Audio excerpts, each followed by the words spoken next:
आज हम क्या पढ़ेंगे? पूर्णांकों को जोड़ना और घटाना। पूर्णांक क्या होते हैं? धन वाली और ऋण वाली संख्या। पूर्णांकों के कितने गुण पढ़े थे? 3। पहला गुण समृद्ध, दूसरा क्रम विनिमय और तीसरा साहचर्य। समृद्ध गुण क्या होता है?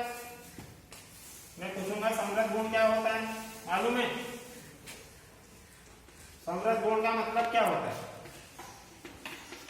समृद्ध गुण का मतलब ये होता है कि कोई भी दो संख्याओं को यदि हम जोड़ेंगे या दो संख्याओं को घटाएंगे या दो संख्याओं का गुणा करेंगे या दो संख्याओं को भाग देंगे तो ये सब संक्रियाएं करने पर क्या वापस वही संख्या मिलेगी कि नहीं मिलेगी? मतलब ए और बी को जोड़ने पर मान लो ए और बी क्या है, ये आवाज नहीं आना चाहिए, मैंने बोल दिया ना पहले। मान लो ये पूर्णांक के दोनों पूर्णांकों को जोड़ने पर तीसरी संख्या सी मान लो मिली। ये भी क्या मिलना चाहिए? पूर्णांक। ये ए और बी भी क्या है? पूर्णांक है दोनों। तो दो एक पूर्णांक में से दूसरे पूर्णांक को घटाने पर भी क्या मिलना चाहिए? पूर्णांक मिलना चाहिए।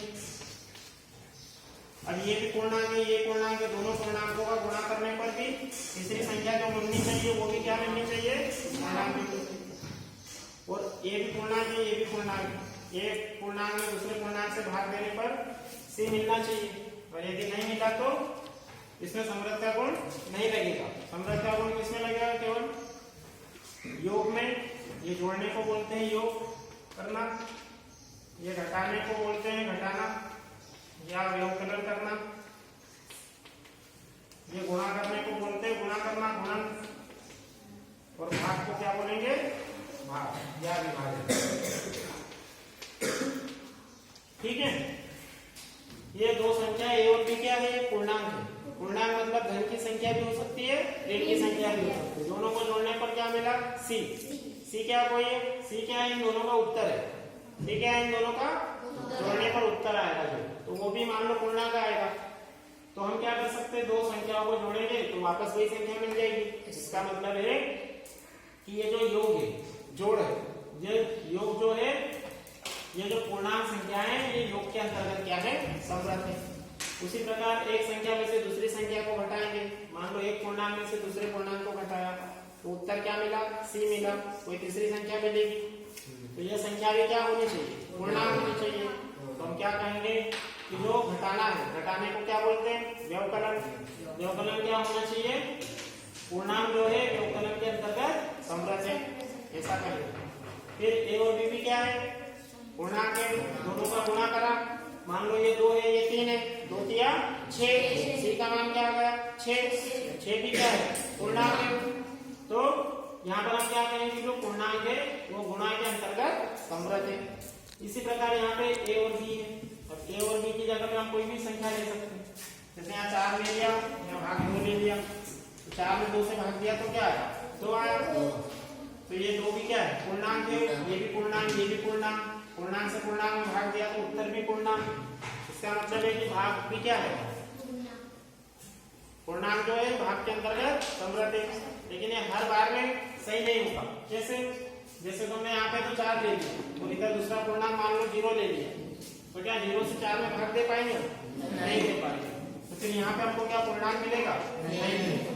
तो हम क्या कहेंगे कि जो पूर्णांक संख्याएं हैं वो भाग के अंतर्गत समृद्ध नहीं है। ये होता है समृद्ध का नियम या गुण। अब दूसरा होता है क्रम विनिमय। क्रम विनिमय गुण भी मैंने बताया था तुम लोगों को। क्रम विनिमय गुण। क्रम विनिमय गुण का मतलब होता है कि दो संख्याओं को, ये दो संख्याएं, इनका क्रम बदलकर इनको जोड़ना या घटाना। जैसे ए और बी को मैंने जोड़ा तो यहाँ पे मैंने क्रम बदल दिया, बी को आगे कर लिया, ए को पीछे कर दिया, उनका क्रम बदल दिया, है ना। यहाँ पर ए धन बी है और यहाँ पे क्या है? बी धन ए है। तो दोनों का क्रम बदलकर मैं जोड़ रहा हूँ, तो दोनों को क्रम बदलकर जोड़ सकता हूँ कि नहीं? ये इसी को बोलते हैं क्रम विनिमय गुण। मतलब क्रम, हम दो संख्याओं को क्रम बदलकर जोड़ सकते हैं या नहीं, इसी को बोलते हैं क्रम विनिमय गुण को लगाना। अब जैसे यहाँ पे ये 2 है और बी का मान 3 है, तो 2 और 3 को जोड़ेंगे तो 5 आएगा। इसी प्रकार मैंने क्या करा? 3 को आगे कर दिया, 2 को पीछे कर दिया, तो 2 और 3 और 2 को जोड़ेंगे तो भी 5 आएगा। तो इसको ए से भी जोड़ सकता हूँ, ए धन बी को मैं बी धन ए के रूप में भी जोड़ सकता हूँ दोनों संख्याओं को। तो इसी को बोलते हैं क्रम विनिमय गुण। मतलब जो पूर्णांक संख्या है वो क्या है, क्या है वो क्रम विनिमय है। क्रम विनिमय किसमें, योग में, जोड़ने में क्रम विनिमय है। मतलब उनको क्रम बदलकर उनको हम जोड़ सकते हैं, ये मतलब हुआ उसका, ठीक है। उसी प्रकार घटाने में भी, अब घटाने में हम क्रम विनिमय लगा सकते हैं कि नहीं। मान लो दो संख्याएं हैं, ए में से मैं बी को घटा रहा हूँ, तो क्या मैं बी में से ए को घटाऊंगा तो दोनों के उत्तर समान आएगा क्या, नहीं आएगा। घटा नहीं सकते हम, दो संख्याओं का क्रम बदलकर उनको घटा नहीं सकते। कैसे, इधर देखो, ए का मान है 1, बी का मान है 3, एक में से 3 जाएगा तो क्या आएगा, ऋण का 2, एक छोटा है 3 बड़ा है, छोटी संख्या में से बड़ी संख्या घटाएंगे तो ऋण में उत्तर आएगा, ऋण का 2। अब यहाँ देखो, यहाँ हमने क्या करा, a माइनस बी किया, इधर क्या कर रहे हैं, b माइनस ए कर रहे हैं, क्रम बदल रहे हैं हम। तो क्या कर रहे हैं, क्रम बदल दिया, b की जगह क्या है 3, a की जगह क्या है 1, 3 में से 1 गया तो क्या है धन का 2। देखो इधर 1 का 2, इधर धन का 2 आ गया, संख्या वही है लेकिन चिन्ह अलग है, तो बराबर है क्या, नहीं है। तो क्या दो संख्याओं का क्रम बदलकर हम उनको घटा सकते हैं, नहीं घटा सकते। इसको ऐसा नहीं लिख सकते और ना ही इसको हम ऐसा लिख सकते हैं। आया समझ में, इसी को बोलते हैं क्रम विनिमय गुण, ठीक है। अब आप किसमें लगाएंगे, गुणा में। क्या दो संख्याओं का क्रम बदलकर गुणा कर सकते हैं कि नहीं। जैसे दो संख्या है ए और बी, इन दोनों का मैंने गुणा किया, ए का मान समझ लो 4 है, बी का मान समझ लो 5 है, 4 गुणा 5 रखने पे 20 आ जाता है। अब मैंने इसी के बराबर कर दिया। अब मान लो मैंने बी को आगे कर दिया, ए को पीछे कर दिया, क्रम बदल दिया, बी की जगह बेटा 5 है, 5 रख दिया, ए की मान 4 है, 4 रख दिया, 5 20। देखो क्रम बदलने पर बराबर उत्तर आ रहा है। इसका मतलब क्या है, इसका मतलब यह है कि मैं इसको ऐसे भी गुणा कर सकता हूँ और इसको ऐसे भी, इस तरीके से भी गुणा कर सकता हूँ। मतलब क्रम बदल कर क्या कर सकता हूँ, गुणा कर सकता हूँ। जैसे मान लो ऐसा है, ये मान लो एक का मान ऋण का 6 और ये क्या है धन का 5, तो ये क्या हो जाएगा 6 पंजे 30, ये ऋण का ये धन का है, ऋण गुणा धन ऋण आएगा, ऋण का 30 आएगा। मैं इसको कैसा कर सकता हूँ, 5 को आगे लिख दूंगा धन का और गुणा क्या लिख दूंगा ऋण का 6, ऐसे भी चेंज करके कर सकता हूँ। 5 6 30, धन गुणा ऋण 30, देखो सामान्य आएगा, आया। क्रम विनिमय गुण ऐसे लगाना बेटा, समझ में आ रहा है ना। लास्ट वाला गुण था साहचर्य गुण, साहचर्य गुण। चलो साहचर्य गुण कैसे लगाएंगे, साहचर्य गुण 3 संख्याओं में लगाते हैं। अभी तक हमने दोनों गुण पढ़े वो दो संख्याओं में पढ़े, दोनों संख्याओं को जोड़ना, दो संख्याओं को घटाना, दो संख्याओं को गुणा करना, दो संख्याओं को भाग देना, उसमें 2 गुण लगते हैं, समरस और क्रम विनिमय।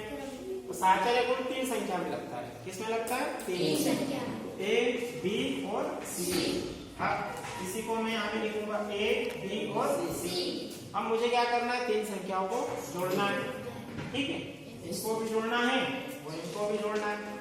अब मैं इसको 2 तरीके से जोड़ सकता हूँ, या तो मैं जोड़ने के लिए पहले कोई ना कोई तो 2 संख्या को जोड़ेंगे ना पहले, तो मैं क्या करूंगा, पहले ए और बी को जोड़ लिया मैंने, या फिर मैं दूसरा तरीका क्या है, ए को छोड़ दूं, बी और सी को पहले जोड़ लूं मैं, ऐसा भी कर सकता हूँ।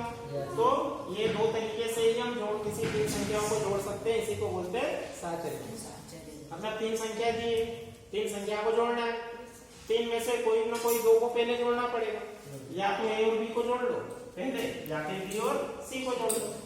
अब कैसे, देखो उत्तर तो समान ही आएगा दोनों तरीके। जैसे ए का मान 2 है, बी का मान 3 है, इसका मान 5 है, ए का मान 2 है, बी का मान 3 है, सी का मान 5 है। अब मुझे इनको जोड़ना है कैसे, तो मैंने क्या बोला, पहले या तो ए और बी को जोड़ लूं, या फिर पहले बी और सी को जोड़ लूं, उत्तर तो समान ही आएगा, तीनों को 5, फिर इसके बाद सी जुड़ेगा, 5 और 5 10। अब इधर मैंने पहले बी और सी को जोड़ लिया, 3 और 5 8, 8 और ये 2 कितना हो गया 10। देखो उत्तर तो समान ही आ रहा है, चाहे ऐसा जोड़ो चाहे वैसा जोड़ो। तो इसी को साहचर्य गुण कहेंगे हम, कि 3 संख्याओं को मुझे यदि जोड़ना है तो या तो मैं ए धन बी को पहले जोड़ू, या फिर मैं बी और सी को पहले जोड़ो। अब ये इसको कैसे अप्लाई करना है देखो, बड़ी संख्या में इसको अप्लाई करते हैं। जैसे मेरे पास है ऋण का 36,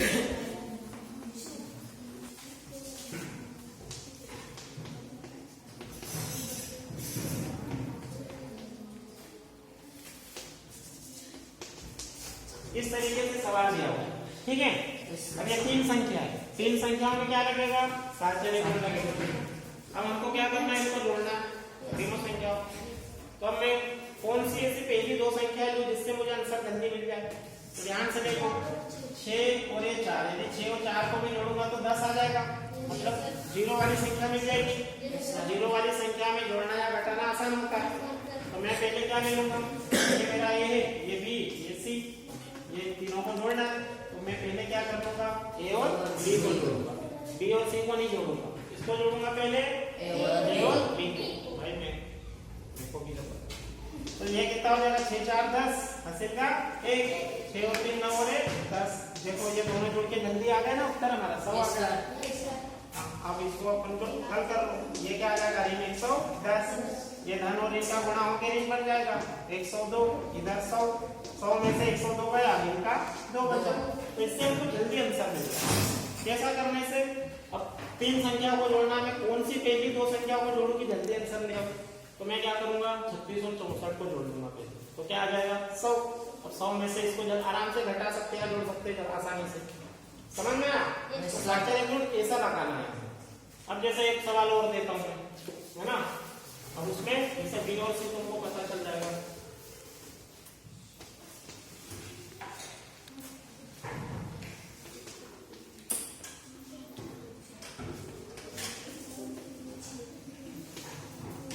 अब ये 3 संख्या है, ठीक है, क्या है 3 संख्या। अब इनको जोड़ना है मुझे, तो अब मैं कौन सी संख्या को पहले जोड़ूं कि जल्दी आंसर मिल जाए। तो देखो ये क्या है, ए बी धन सी। अब मैं यहाँ ए और बी को नहीं जोड़ूंगा, अब मैं किसको जोड़ूंगा, बी और सी को पहले जोड़ूंगा। तो क्या मिल जाएगा मुझे, 0 अंक का मिल जाएगा। देखो 8 और 2 10, सिवाय 8 और 1 9 और 1 10 धन, ये देखो 100 बन गया फटाक से, इधर क्या आ जाएगा, ऋण 404। अब ये ए है और ये बी है। अब हमने क्रम विनिमय गुण पढ़ा है, इसको मैं बी धन 1 के रूप में जोड़ सकता हूँ, अभी पढ़ा था ना।